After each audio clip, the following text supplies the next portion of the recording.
Welcome and welcome back to the channel. कैसे हैं आप सभी। बात करेंगे आज की वीडियो में बिहार स्टेट का एग्जामिनेशन, जिसका रिजल्ट जो है वो कब तक आएगा, इसकी कट ऑफ कितनी है, पासिंग मार्क्स कितने हैं, आप लोगों के इस एग्जाम में नॉर्मलाइजेशन होगा या नहीं होगा, किन किन कैंडिडेट्स के मार्क्स बढ़ेंगे और किन किन के घटेंगे, घटने के चांसेस कितने हैं, बढ़ने के चांसेस कितने हैं और नॉर्मल रहने के चांसेस कितने हैं, इन सब के बारे में आज की वीडियो में डिटेल में डिस्कस करेंगे।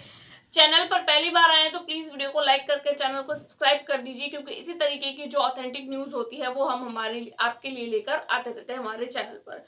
तो फिर चलिए बिना किसी देरी के वीडियो को स्टार्ट करते हैं। सबसे पहले हम लोग बात करेंगे कि आप लोगों के जो स्टेट का पेपर था वो बिहार में हुआ था, जिसके फाइनल आंसर की आप लोग सबके सामने है, चाहे पेपर 1 हो चाहे पेपर 2 हो। सबसे पहले इसके कट ऑफ मार्क्स पे डिस्कस कर लेते हैं, क्योंकि आगे की प्रक्रिया जानने से पहले आप लोगों को इसके कट ऑफ मार्क्स पता होना चाहिए। अगर आप लोग एज ए जनरल कैटेगरी है तो आप लोगों के 50% जो है वो पासिंग मार्क्स होते हैं। अगर आप लोग ओबीसी कैटेगरी से है या पिछड़ा वर्ग से है तो आप लोगों को 55.5% पासिंग मार्क्स चाहिए होते हैं। अगर आप लोग अत्यंत पिछड़ा से है तो आप लोगों को 42.5% पासिंग मार्क्स। आप लोग अगर एससी, एसटी, महिला या फिर दिव्यांग, अगर आप लोग इस 4 कैटेगरी से आते हैं तो आप लोगों को 40% मार्क्स लाना जरूरी होता है।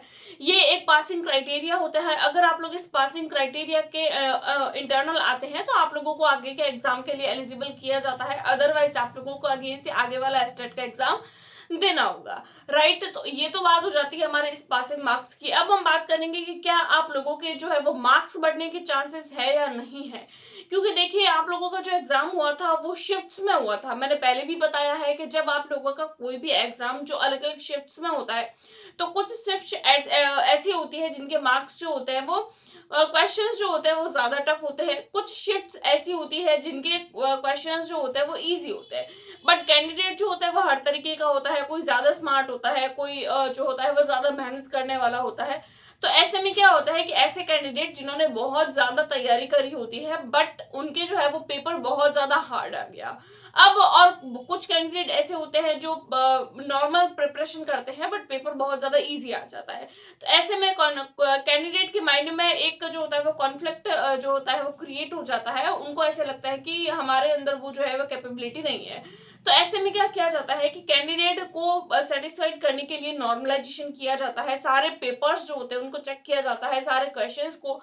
और कोई एक या दो पर्टिकुलर क्वेश्चंस ऐसे होते हैं जो हम लोगों को किसी शिफ्ट में ज्यादा टफ लगते हैं, तो उनके जो होते हैं वो बोनस मार्क्स दिए जाते हैं। तो इसको बोला जाता है नॉर्मलाइजेशन। तो ऐसी कोई भी शिफ्ट जिसमें आप लोगों ने पेपर दिया है और अगर उस शिफ्ट का कोई एक पर्टिकुलर एक या दो क्वेश्चन जो ज्यादा जो है वो टफ होगा तो उसका जो है वो मार्क्स एज अ बोनस आप लोगों को दिया जा सकता है, चाहे वो 1 मार्क हो चाहे आप लोगों के 2 मार्क हो।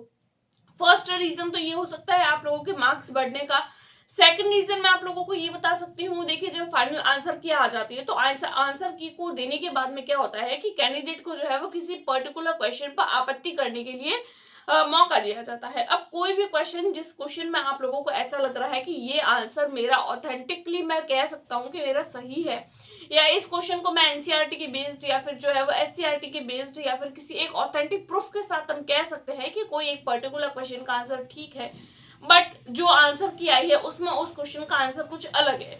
अब आप लोगों को लग रहा है कि वो आंसर आप लोगों का ठीक है, तो उस एक पर्टिकुलर क्वेश्चन पर आप लोग जो है वो आपत्ति कर सकते हैं। जब आप लोग आपत्ति करते हैं तो वहां पर एक पूरी कमेटी बैठती है, वहां के जो वो सब्जेक्ट स्पेसिफिक जो भी टीचर्स होते हैं वो सब बैठते हैं और एक पर्टिकुलर अच्छी बड़ी मीटिंग होती है। मीटिंग होने के बाद में आप लोगों ने जो भी सोर्स दिया होता है, जैसे कि आप लोगों का एनसीईआरटी हो गया, एससीईआरटी हो गया, जो सोर्स होता है, जो मेन ऑथेंटिक सोर्स होता है, उसके माध्यम से उस क्वेश्चन को जांचा जाता है, परखा जाता है। अगर उस क्वेश्चन पे लगता है कि हाँ ये क्वेश्चन बोर्ड द्वारा गलत बताया गया है, बल्कि वो आंसर क्वेश्चन का आंसर जो है वो कुछ और होना चाहिए, ऐसे में क्या किया जाता है, उस एक क्वेश्चन का आंसर जो पर्टिकुलर आपत्ति लगाई गई है उस एक कैंडिडेट को नहीं बल्कि हर एक कैंडिडेट को उसका बोनस मार्क्स दिया जाता है।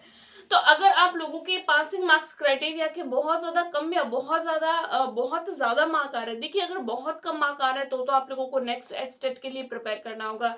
अगर बहुत अच्छे मार्क्स आ रहे हैं तो आप लोगों को घबराने की जरूरत नहीं है। ये बात उनके लिए लागू होती है जो बॉर्डर लाइन पर होते हैं, यानी 50 मार्क्स लाने हैं तो 49.5 मार्क्स मान लीजिए आप लोगों के आ रहे हैं, तो आप लोगों को जो है वो नॉर्मलाइजेशन का और आप लोगों के आपत्ति वाले क्वेश्चन का वेट करने की जरूरत रहती है। क्योंकि हो सकता है कि आप लोगों के 1 मार्क्स बढ़ जाए और आप लोग जो है वो 49.5 से 50.5 पर पहुंच जाते हैं, तो आप लोग पास माने जाते हैं।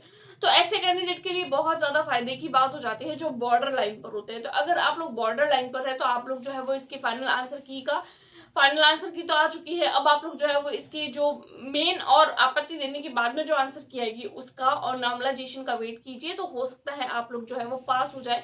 क्योंकि एस्टेट का एग्जाम भी बहुत ज्यादा जरूरी है, क्योंकि आगे आने वाले जो भी बीपीएससी के एग्जामिनेशन होंगे उसके लिए आप लोगों को एलिजिबल किया जाएगा। अदरवाइज आप लोगों को ये एलिजिबिलिटी क्राइटेरिया वाले वापस से एग्जाम देने पढ़ सकते हैं। तो एक बारी में ही हो सकता है कि आप लोगों के मार्क्स जो है वो इसमें ही इंक्रीज हो जाए, हो सकता है आप लोगों के मार्क्स बढ़ जाए। अब हम लोग बात करेंगे इसके रिजल्ट को लेकर के, एस्टेट का रिजल्ट कब आएगा। देखिए आंसर की तो आ चुकी है, आंसर की अब पेपर 1 का जो रिजल्ट है वो मैंने थोड़े दिन पहले ही बताया था। हम लोगों को एस्टेट के रिजल्ट के बारे में थोड़े दिन पहले ही मैंने वीडियो भी बनाई थी और बताया था कि आप लोगों के पेपर 1 का जो रिजल्ट है वो आप लोगों की जुलाई के लास्ट वीक में, और जो पेपर 2 का रिजल्ट है वो जुलाई के अगस्त के फर्स्ट वीक में आ जाएगा।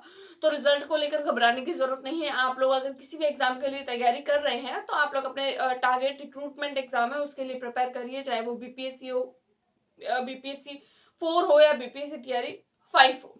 इसके लिए आप लोग जो है वो तैयारी कर सकते हैं, क्योंकि ये जो एग्जाम होता है वो आप लोगों के एलिजिबिलिटी क्राइटेरिया का ऑब्वियसली एग्जाम है। और अगर आप लोग इसमें पास हो गए तो बहुत अच्छी बात है, और अगर पास नहीं भी हुए तो आप लोग नेक्स्ट सीटेट के लिए या फिर नेक्स्ट एस्टेट के लिए प्रिपेयर करिए। कोई भी एग्जाम के लिए प्रिपेयर करते हैं तो आप लोगों को एनसीईआरटी तो पढ़नी होती है, एससीईआरटी आप लोगों को पढ़नी है अगर आप लोग एस्टेट का पेपर दे रहे हैं, अदरवाइज आप लोगों को एनसीईआरटी तो पढ़नी ही होगी। तो कॉमनली आप लोग एनसीईआरटी पढ़िए, एनसीईआरटी पर फोकस करिए, और जिस भी एग्जाम की प्रिपरेशन आप कर रहे हैं वो आप लोग जो है वो अपनी कंटिन्यू रखिए। और एस्टेट के मार्क्स जो है वो आप लोगों के बढ़ सकते हैं। और नॉर्मलाइजेशन, इसका मैंने ऑथेंटिक प्रूफ दे दिया आप लोगों को, या तो नॉर्मलाइजेशन होगा तब बढ़ेंगे, या फिर आप कोई कैंडिडेट पर्टिकुलर क्वेश्चन पर आपत्ति लगाएगा तो बढ़ सकता है। अदरवाइज नॉर्मलाइजेशन नहीं हुआ तो मार्क्स नहीं बढ़ेंगे, और अगर आपत्ति भी किसी कैंडिडेट द्वारा नहीं लगाई गई तो शायद से ना बढ़े। बाकी अगर ये दो चांसेस रहते हैं कि आप लोगों के मार्क्स जो होते हैं वो बढ़ सकते हैं। तो ये छोटी सी इन्फॉर्मेशन जो मुझे आज की वीडियो में देनी थी, आई होप आप लोगों को वीडियो पसंद आई होगी। Do like, subscribe and share. Thanks for watching.